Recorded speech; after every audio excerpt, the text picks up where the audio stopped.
Assalamualaikum warahmatullahi wabarakatuh. Waalaikumsalam warahmatullahi wabarakatuh. Mana kabarnya anak bapak pagi ini, sehat semua? Alhamdulillah sehat. Alhamdulillah. Baik anak bapak, pagi ini kita akan masuk materi kita siklus 3 ya. Siklus 3 tentang penerapan metode tilawah dalam meningkatkan kemampuan membaca Al-Quran sesuai ilmu tajwid. Jadi sebelum belajar, marilah sama-sama kita berdoa kepada ketua kelas. Mohon dipimpin doanya. Silakan.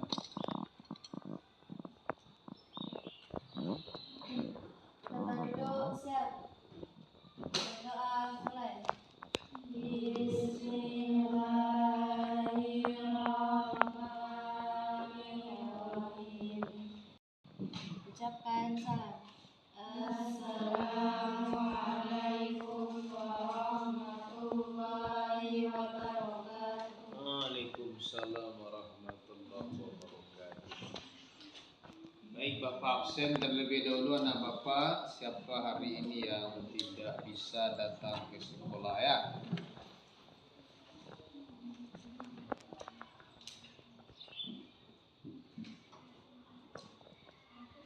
Hani Chania, Kila Melani. Sebelum masuk materi kita, Bapak akan coba sampaikan kepada anak Bapak tujuan pembelajaran kita pada hari ini.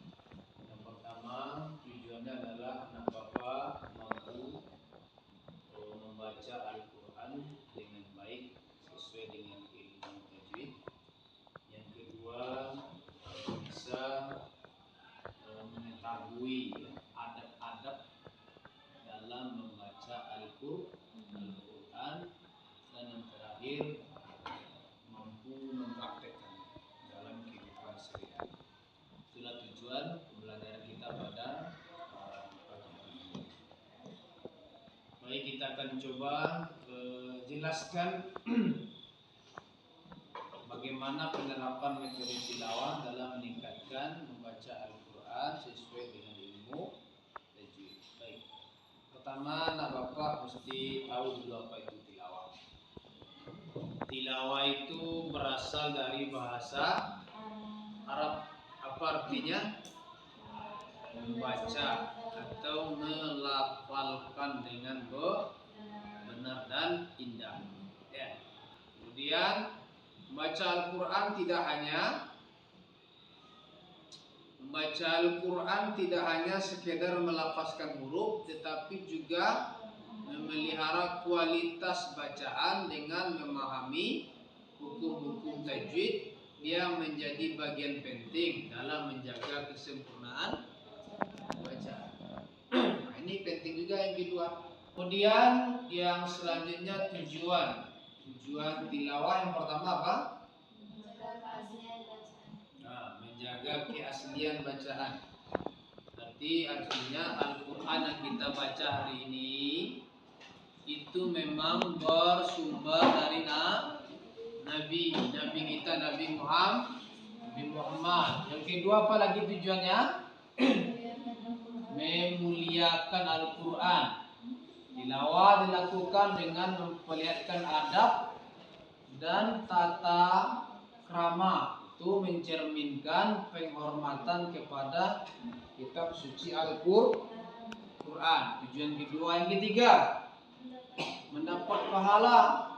Jadi setiap huruf yang anak Bapak baca itu dari Al-Quran itu memiliki pahala. Bahkan itu disebutkan aja dalam Al-Quran. Siapa yang membaca Al-Quran satu huruf di luar sembahyang, pahalanya berapa? 10. Yang membaca Al-Quran dalam kondisi berwudu di luar sembahyang satu huruf 25. Yang baca Al-Quran dalam sholat satu huruf 50. Dapat bayangkan tuh. Itulah tujuan kita pada tilawah.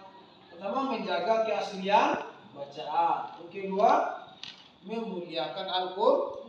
Yang ketiga, mendapat pahala. Jadi tujuan kita itu memang ada efeknya kepada kita yang membaca.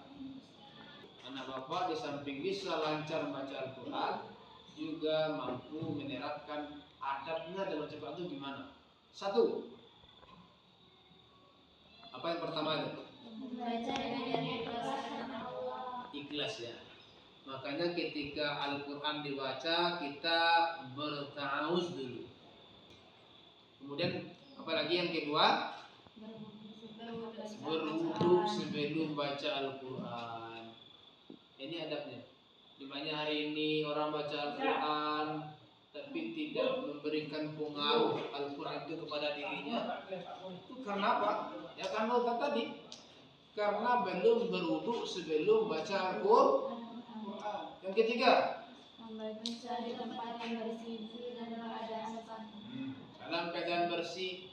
Bersih orang yang membaca, bersih juga tempatnya. Lanjut. Dimulai dengan isti'adzah. A'udzubillahi minasyaitonir. Kemudian lanjut baca basmalah. Ya, a'udzubillah basmalah. Ini sudah kita biasa lihat ya. Lanjut, membaca dengan suara yang jelas dan tenang serta penuh kerenuhan. Lanjut, apa ini? Manfaat belajar tilawah. Apa manfaatnya ini? Manfaatnya apa? Memahami makna. benar, membantu kita dalam memahami dan menghayati isi Al-Quran dengan lebih baik. Pahala yang berlipat ganda, meningkatkan keimanan, menjaga tradisi Islam yang tilawah, kita ingin menjaga tradisi membaca Al-Quran yang diwariskan oleh para sahabat Nabi dan ulama terdahulu. Itulah. Berapa tujuannya semua itu di situ? Ada M? 4. 1, 2, 3, 4. Nah ini yang Bapak tekankan di sini yang 4 ini. Coba yang nomor 4 itu di apa itu? Dibaca lagi itu. Tuh, yang berempat, menjaga tradisi Islam. Jadi ternyata membaca Al-Quran dengan tilawah itu memang tradisinya orang-orang dahulu kan. Nabi, para sahabat, ya, sampai kepada ulama-ulama kita. Miftahul Jannah baca. Dari 1 sampai 4. Ta'awudz.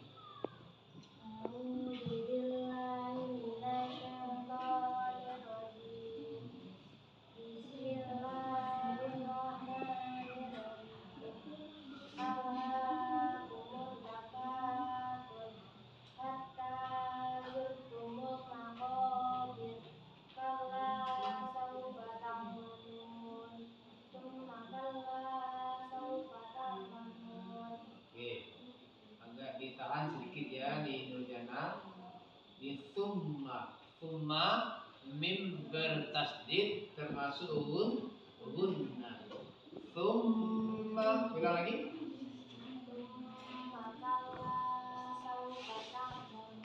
Oke. Terima kasih. Lanjut. Meizania Putri. Coba. Yang pertama aja sampai yang keempat dulu. Meizania. Kamu dulu. Oke. Lanjut.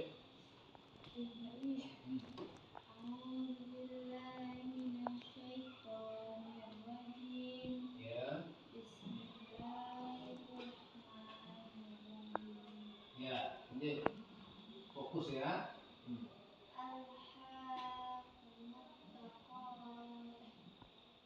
Ya.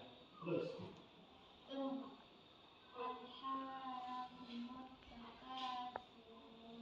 Ya. Lanjut. Kedua.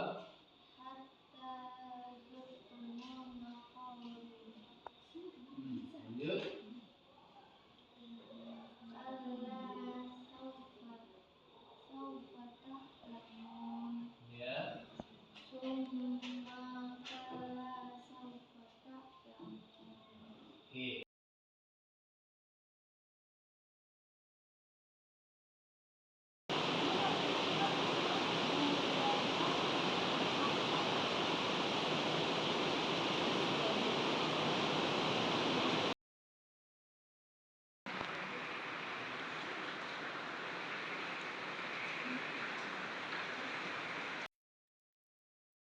Sudah nampak, silakan kumpulkan di depan. Kita akan apa namanya ini, tutup akhiri pertemuan kita. Silakan. Silakan kumpul di depan. Oke. Jawabannya. Alhamdulillahirabbil. Sesuailah tugas kita. Pelajaran kita hari ini, anak Bapak sudah Bapak suruh mempraktekkan bacaan tadi, kemudian juga sudah Bapak beri beberapa soal dalam bentuk pilihan ganda. Ketika Bapak periksa, nilainya akan Bapak kirim nanti lewat WA atau grup kita masing-masing. Oke, hari ini kita akhiri pembelajaran kita. Bapak sedikit ingin bertanya ya tentang Bapak terkait tilawah ini ya, belajar Al-Quran dengan metode tilawah. Ya. Nah Bapak pernah dapat satu cuplikan video. Ya. Di video itu cukuplah nampak dengan dari Bapak dan lalu Bapak tampilkan videonya. Di situ ada kesalahan dalam membaca Al-Quran dan kesalahannya jali. Namun ternyata entah tidak terlihat mungkin di Dewan Penilai Penguji. Ternyata dia masuk final. Itu kemarin yang di komentari oleh orang, kok bisa masuk ya, padahal dia salah lu bacaannya. Apa kata komentar teman yang lain, bisa jadi itu Anda salah atau mungkin di speaker handphone Anda, di handphone teman lain tidak ada masalah. Dan setelah dicek, ternyata memang bukan kesalahan di handphonenya, aplikasi handphonenya tidak, memang nyata kesalahan dari bacaan. Bagaimana urusannya, entah memang digagalkan dia atau gimana. Tapi Bapak rasa mungkin kalau dewan jurinya fair ya, pasti tidak akan meluluskan orang yang salahnya jadi. Apa makna? Inilah penting kita belajar. Ya, ini Bapak bisa meminimalisir kesalahan dalam baca Al-Quran dengan belajar ilmu tajwid.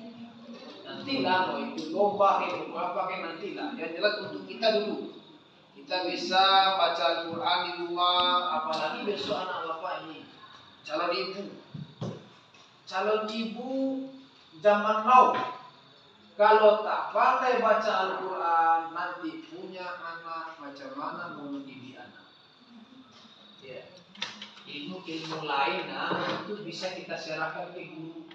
Tapi ilmu dasar, anak itu mesti diajarkan oleh orang tuanya terlebih dahulu.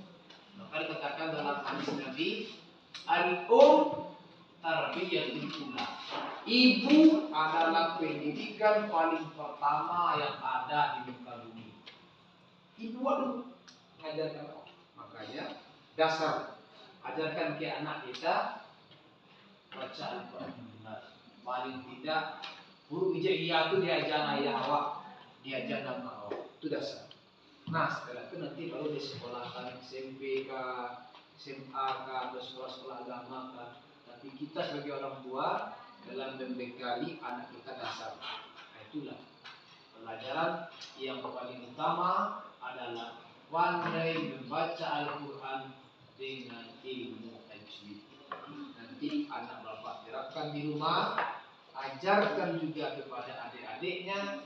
Nanti setelah punya keluarga, punya keturunan, ajarkan ke anaknya. Yakinlah anaknya kelak akan ingat, oh saya diajarkan ibu saya, diajarkan ayah saya. Nanti sampai turun selanjutnya juga akan begitu. Baik, sekarang bapak akan coba tanya pada anak bapak. Kira-kira bagaimana perasaan anak bapak setelah belajar selama di pertemuan nih, siklus 1, siklus 2 sampai hari ini? Apa yang terasa oleh bapak? Mana perasaannya? Mizannya. Apa perasaannya Mizannya? Sedang belajar, oh ternyata gini-gini. Silakan. Oh, apa yang terasa? Senang. Apa yang membuat Mizannya senang?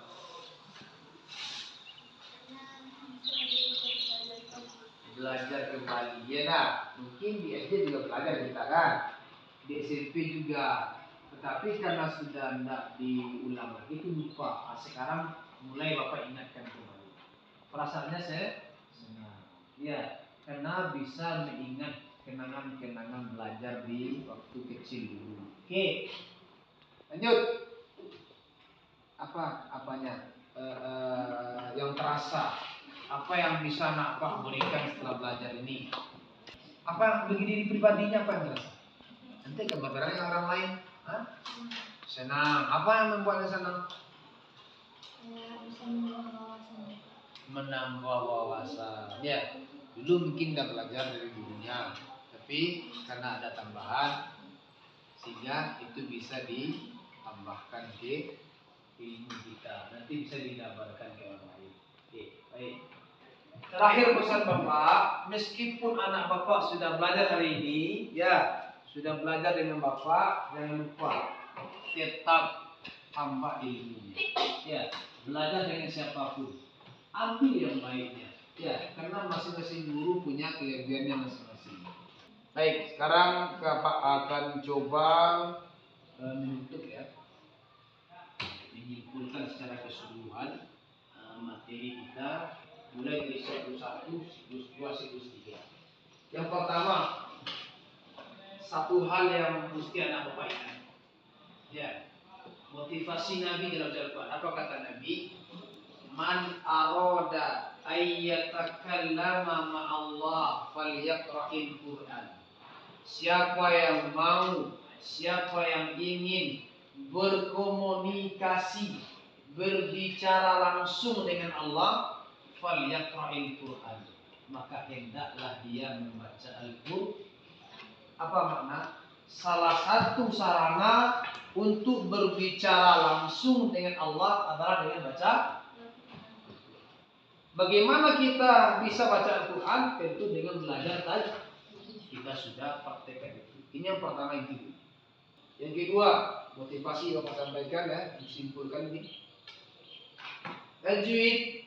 Ya, mulai dari makharijul huruf, ya, mulai sifatul huruf, ahkamul huruf, ya, kemudian alamatul waqfi dan lain-lain sebagainya.